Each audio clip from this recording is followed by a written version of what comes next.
પાટણ લોકસભા કોંગ્રેસના ઉમેદવાર ચંદનજી ઠાકોર ઘાયલ મહિલા માટે બન્યા દેવદૂત।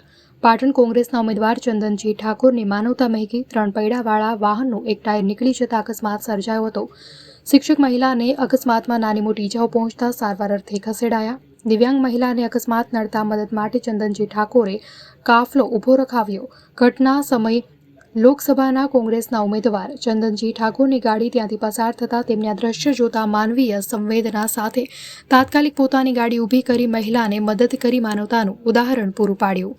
પાટણના વિકલાંગ શિક્ષકના 3 પૈડાવાળા વાહનનું એક ટાયર નીકળી જતા સર્જાયો હતો અકસ્માત। પાટણ લોકસભાના ચંદનજી ઠાકોર ત્યાંથી પસાર થતા કરી મદદ। ઇમરજન્સી 108 બોલાવી મહિલાને સારવાર અર્થે ખસેડવામાં આવી। અહેવાલ અનિલ રામાનુજ, લોકાર્પણ।